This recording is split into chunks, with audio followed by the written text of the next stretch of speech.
Welcome to our YouTube channel. ಇವತ್ತು ನಾನು chicken 65 recipe ಮಾಡೋಣ ಅಂತ ಅಂದ್ಕೊಂಡಿದ್ದೀವಿ.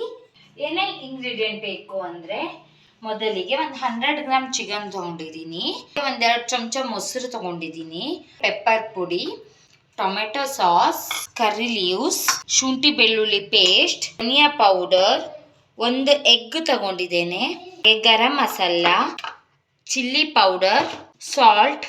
ಇದಕ್ಕೆ ನಾನು ಒಂದು ದೊಡ್ಡನಲ್ಲಿ 1 spoon cornflour and 1 spoon maida same equal ಆಗಿ ತಗೊಂಡಿದ್ದೀನಿ. Next oil. ಇವಾಗ ಚಿಕನ್ ಹಾಕೋತಾ ಇದ್ದೇನೆ. ಇದಕ್ಕೆ ಒಂದು ಬೌಲಲ್ಲಿ ಪೆಪ್ಪರ್ ಪುಡಿನ ಇದರಲ್ಲಿ ಅರ್ಧ ಸ್ಪೂನ್ ಪೆಪ್ಪರ್ ಪುಡಿ ಹಾಕ್ತೀನಿ, ಆಯಿತಾ. 1 ಟೇಬಲ್ ಸ್ಪೂನು ಶುಂಠಿ ಬೆಳ್ಳುಳ್ಳಿ ಪೇಸ್ಟ್. ಇವಾಗ ಕಾರ್ನ್ಫ್ಲೋರ್ ಮತ್ತು ಮೈದಾನ ಮಿಕ್ಸ್ ಮಾಡಿ ಇಟ್ಕೊಂಡಿದ್ದೇನಲ್ಲ, ಅದನ್ನು ಹಾಕ್ತಾ ಇದ್ದೇನೆ. ಅಂದರೆ ಅದನ್ನ ನೀವು ಸಪ್ರೇಟ್ ಇಟ್ಕೊಂಡು ಕೂಡ ಹಾಕ್ಬೋದು. ನಾನಂದರೆ ಎಲ್ಲ ಜೊತೆಗೆ ಒಂದೇ ಅಲ್ವಾ, ಈಕ್ವಲ್ ಆಗಿ ಜೊತೆಗೆ ಒಂದೇ ಪ್ಲೇಟಲ್ಲಿ ಇಟ್ಕೊಂಡೆ. ಇಲ್ಲೊಂದು ಎಗ್ ಇಟ್ಕೊಂಡಿದ್ದೆ ಅಲ್ವಾ, ಅದನ್ನ ಎಗ್ಗಿನ ಕೂಡ ಹಾಕ್ತೇನೆ, ಫುಲ್ ಎಗ್ಗನ್ನು. ಇದಕ್ಕೆ ಇಲ್ಲಿ ಗರಂ ಮಸಾಲ ಒಂದು ಅರ್ಧ ಸ್ಪೂನ್ ಹಾಕಿದ್ದೀನಿ, ಧನಿಯಾ ಪೌಡರ್ 1 ಸ್ಪೂನ್ ಹಾಕ್ತಾಯಿದ್ದೀನಿ, ಚಿಲ್ಲಿ ಪುಡಿ ಖಾರಕ್ಕೆ ಎಷ್ಟು ಬೇಕು ನೋಡ್ಕೊಳ್ಳಿ, ಆಯಿತಾ. ನಾನೊಂದು ಸ್ಪೂನ್ ಹಾಕ್ಕೋತೀನಿ, ಮತ್ತೊಂದು ಸ್ವಲ್ಪ ಒಂದು ಹಾಕ್ಬಿಟ್ಟು ಒಂದು ಚೂರು ಹಾಕ್ಕೊಂಡಿದ್ದೀನಿ ನೋಡಿ, ಇಷ್ಟು ಹಾಕ್ಕೊಂಡಿದ್ದೀನಿ. ತುಂಬ ಖಾರ ಜಾಸ್ತಿ ಆಗುತ್ತಲ್ವ, ಅದಕ್ಕೆ ಮೊಸರನ್ನ ಹಾಕ್ಕೋತಾ ಇದ್ದೇನೆ, ಕರಿ ಲೀವ್ಸ್ ಕೂಡ ಹಾಕ್ಕೋತಾ ಇದ್ದೇನೆ, ಸಾಸ್ ಕೂಡ ಹಾಕ್ತಾ ಇದ್ದೇನೆ, ಸಾಲ್ಟ್ ಹಾಕ್ತಾ ಇದ್ದೇನೆ ರುಚಿಗೆ ತಕ್ಕಷ್ಟು. ಇದನ್ನ ಫುಲ್ ಮಿಕ್ಸ್ ಮಾಡ್ಕೋಬೇಕು ಇವಾಗ. ನೋಡಿ ಈ ರೀತಿ. ಆಲ್ರೆಡಿ ಈಗ ಚಿಕನ್ ನೀರು ಬಿಡುತ್ತೆ, ಚಿಕನ್ ಮತ್ತು ಮೊಸರು ಹಾಕಿದ್ರಿಂದ ಇದು ನೀರು ಬಿಡುತ್ತೆ ಫ್ರೆಂಡ್ಸ್, ಆಯಿತಾ.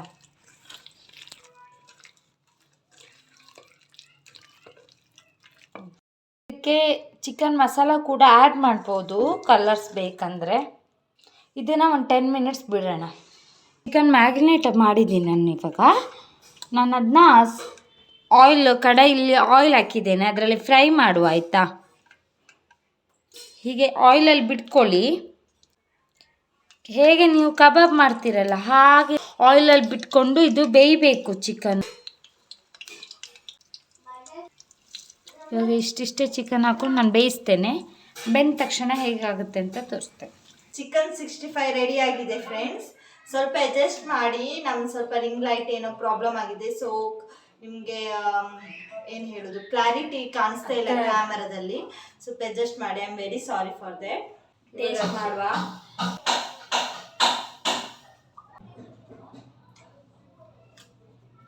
ತುಂಬ ಚೆನ್ನಾಗಿದೆ, ಸೂಪರ್.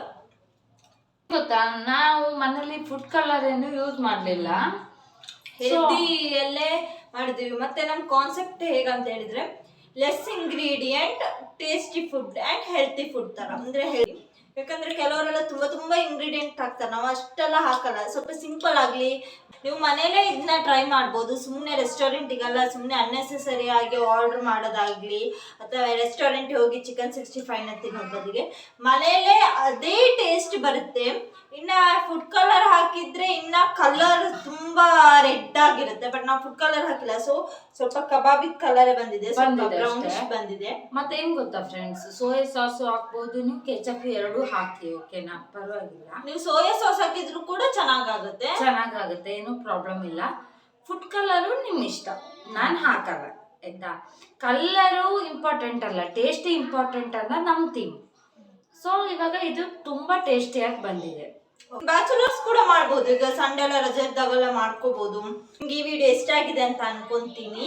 ನಿಮ್ಗೆ ಈ ವಿಡಿಯೋ ಇಷ್ಟ ಆದ್ರೆ ತಪ್ಪದೆ ಈ ವಿಡಿಯೋನ ಲೈಕ್ ಮಾಡಿ, ಶೇರ್ ಮಾಡಿ, ಕಮೆಂಟ್ ಮಾಡಿ, ನಮ್ಮ ಚಾನೆಲ್ನ ಸಬ್ಸ್ಕ್ರೈಬ್ ಮಾಡಿ, ಹಾಗೂ ಪಕ್ಕದಲ್ಲಿರೋ ಬೆಲ್ ಐಕನ್ ಅನ್ನ ಕ್ಲಿಕ್ ಮಾಡಿ.